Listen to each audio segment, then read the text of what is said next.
gustaría es como, más que nada, conversar de lo que yo he visto en términos de cómo esta sociedad llega a asumir que es una sociedad discriminatoria y que es una sociedad diversa. Y qué papel tiene la escuela y la educación en general en poder realmente enfrentar estas cosas tan introyectadas en los seres humanos, que es no reconocer al otro y no reconocer el derecho del otro.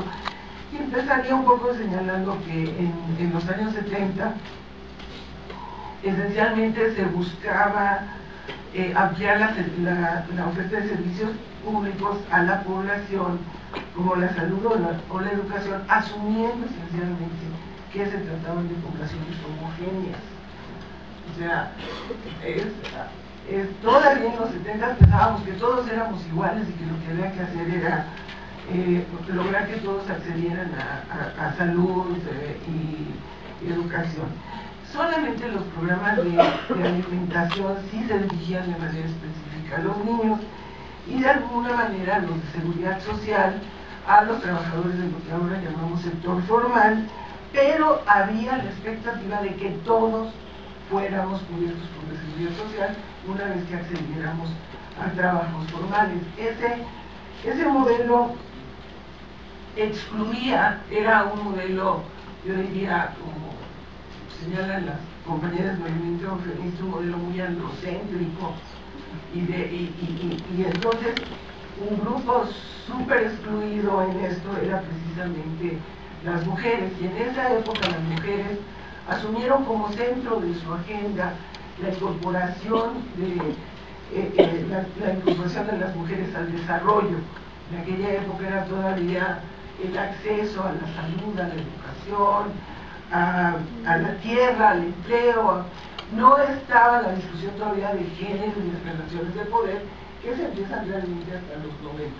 Entonces, la política social planteaba de que todos éramos homogéneos, ¿no? Desde mi experiencia, el tema de la diversidad social no fue considerado en la agenda pública sino hasta finales de la década de los 90, cuando el movimiento de mujeres introdujo toda la teoría de género y empezó a demandar la creación de instituciones responsables de la igualdad de género y lo que se llama transversalizar el enfoque respectivo. La enorme aportación que hizo el movimiento de mujeres fue introducir el sentido de que la desigualdad de género deviene de una desigualdad de poder, donde culturalmente se asume que el sexo femenino está subordinado al masculino. Esta misma desigualdad de poder podría extenderse a muchos de los grupos considerados sujetos a discriminación, como son los grupos pobres, las poblaciones indígenas, las trabajadoras del hogar, por ejemplo. Con las conferencias de Naciones Unidas en la década de los 90, el tema de los grupos discriminados estuvo sistemáticamente incluido en los documentos que emergieron de las conferencias. Cuando se mencionaba mujeres, y yo me acuerdo mucho en Pekín, no podía dejarse solo el acceso de las mujeres, no, tenía que ser de las mujeres refugiadas, de las mujeres migrantes, de las mujeres desplazadas, de las mujeres pobres. Y era un listado de 10 o 15 denominaciones específicas de mujeres, porque había claramente la idea de que al visibilizar, al nombrar estos grupos de manera específica, entonces las organizaciones que defendían las agendas de esos grupos podían colgar de los documentos de conferencia que en ese beneficio que se estaba exigiendo a los gobiernos, esas mujeres refugiadas o desplazadas tenían que ser consideradas de manera específica. En el caso mexicano, por ejemplo, esa década de vuelta nos enfrenta a un clarísimo problema, que fue el tema de la discriminación de los grupos originarios con el levantamiento zapatista. No reconocíamos que éramos un país que discriminaba a los grupos indígenas, o sea, y allí los diálogos fueron diálogos entre sordos, entre personas con un pensamiento sumamente liberal, basado en derechos individuales y que no pudo hacer interlocución correcta con pueblos que están en derechos colectivos, solidaridades y defensa de bienes comunes. Y por eso tenemos el fracaso, por ejemplo, de los acuerdos de San Andrés.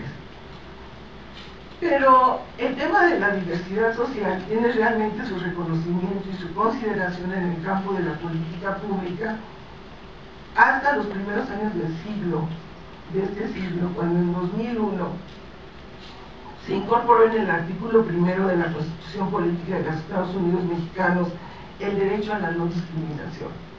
En 2003 se promulga la Ley Federal para prevenir y eliminar la discriminación, y en 2004 se crea el Consejo Nacional para Prevenir la Discriminación como órgano responsable de velar por la protección, respeto, cumplimiento y promoción del derecho a la no discriminación y a la igualdad de oportunidades. Asimismo, en ese primer lustro, porque si uno ve después del 2005, del 2006, el vacío en avances en esta materia es verdaderamente espectacular e inclusive de existencia de retrocesos. Entonces, en el gobierno de Fox, digamos, con toda claridad, entran una serie de elementos para atender a grupos particularmente discriminados, ¿no? Se crea el Instituto de las Mujeres, se crean instancias para personas con discapacidad, se reconocen los derechos de los adultos mayores, se interviene internacionalmente, por ejemplo, para el reconocimiento de todo el tema de discapacidad.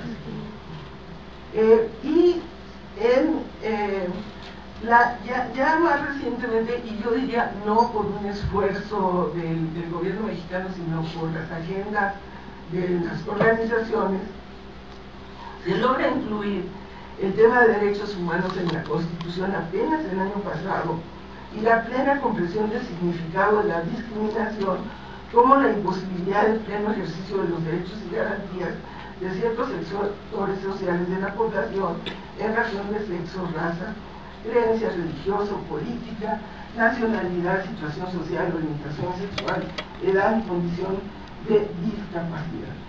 Y como son temas de naturaleza cultural profunda, yo pienso que va a tomar muchísimas décadas y muchos esfuerzos y recursos para verdaderamente lograr introducirlos en las relaciones sociales de las personas, pues no basta plasmarlos solos en leyes para tratar de modificar formas de trato y de relación entre las personas que están muy despejadas. La pregunta entonces es cuáles son las posibilidades de contribución de la escuela en particular y de la educación en general a este cambio cultural en las relaciones sociales de los diferentes. ¿Qué tan factible es hablar de justicia educativa? En la encuesta nacional sobre discriminación de México, la ENALIS 2010, encontramos que de cada 10 personas, los asuntos que provocan mayor división entre los que viven en el mismo lugar se plantean aquí. 6 personas presentan que es la riqueza, las diferencias en riqueza, lo que genera mayor distancia. 4.7 que son los partidos políticos y 3.9 las ideas políticas.